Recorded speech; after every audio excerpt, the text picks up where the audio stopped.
सक्ताः कर्मण्य विद्वांसो यथा कुर्वन्ति भारत, कुर्यात् विद्वान तथा सक्तः चिकीर्षुर्लोक संग्रहम्।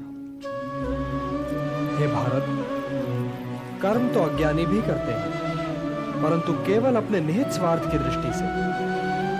ज्ञानी का कर्म तो निस्वार्थ होता है, संसार के संतुलन को स्थिर बनाए रखने के लिए होता है, लोक कल्याण के लिए होता है। इसलिए हे पार्थ, अपने मन पर कोई बोझ न लो, अपना कर्म मुझे अर्पण कर दो और ये धर्म युद्ध करो। कर्तव्य पालन के मार्ग पर तो मृत्यु भी कल्याणकारी हो जाती है। यदि पितामह, गुरुजनों और सगे संबंधियों का तुम्हें वध भी करना पड़े, तब भी तुम्हें पाप नहीं लगेगा, क्योंकि कर्तव्य पालन पाप रहित होता है। कर्तव्य पालन पाप रहित होता है। यदि वे वीर गति को प्राप्त हुए तो उनकी मृत्यु कल्याणकारी हो जाएगी, और यदि तुम वीर गति को प्राप्त हुए तो तुम्हारी मृत्यु। इसलिए हे पार्थ, युद्ध करो, क्योंकि धर्म का मार्ग पाप का मार्ग नहीं हो सकता। हे पार्थ, ध्यायतो विषयान् पुंसः संगस्तेषु उपजायते, संगात् संजायते कामः, कामात् क्रोधो विजायते। क्रोधात् भवति सम्मोहः, सम्मोहात् स्मृति विभ्रमः, स्मृति भ्रंशात् बुद्धिनाशो, बुद्धिनाशात् प्रणश्यति। हे पार्थ, सामान्य पुरुष विषय का ध्यान करता है और विषय का ध्यान उसे आसक्त बना देता है। इस आसक्ति या लगाव से काम का जन्म होता है। जब काम की पूर्ति नहीं होती तो क्रोध उत्पन्न होता है। जब क्रोध उत्पन्न होता है तो विषय के प्रति मोह और बढ़ जाता है, और जब मोह और बढ़ जाता है पार्थ, तो सोचने की शक्ति भटक जाती है। जब सोचने की शक्ति भटक जाती है तो बुद्धि का नाश होता है, और जब बुद्धि का नाश होता है तो मनुष्य का सर्वनाश हो जाता है। और हे कुंती पुत्र, तुम्हारा ये मोह तुम्हें बुद्धि के विनाश की ओर ले जा रहा है। तनिक सोचो पार्थ, कि जिसके पास बुद्धि ही न होगी उसे शांति कैसे मिल सकती है? वो तो शांति और अशांति में अंतर ही नहीं कर सकता, और जो शांति को अशांति से अलग तक नहीं कर सकता, वो भला कैसे सुखी हो सकता है?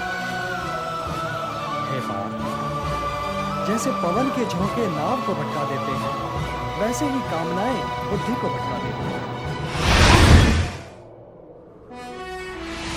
आपकी बात निकल आई है, तो ये बताइए किशन, कि कभी-कभी मनुष्य पाप करने के लिए इतना विवश क्यों हो जाता है?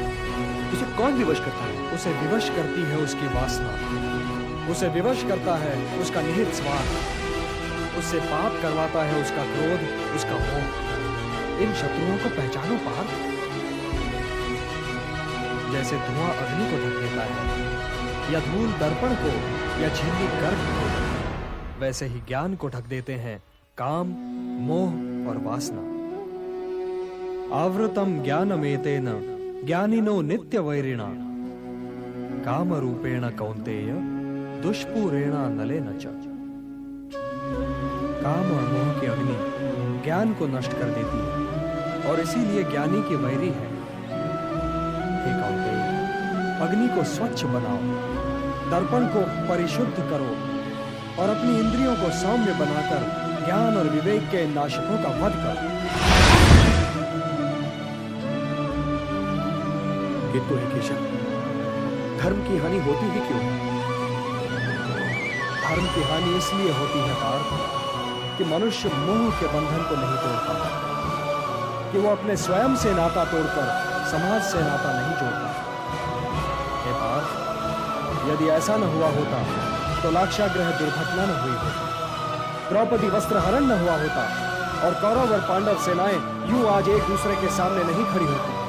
तो क्या द्रौपदी वस्त्रहरण पर मुझे क्रोध नहीं आना चाहिए था केशव?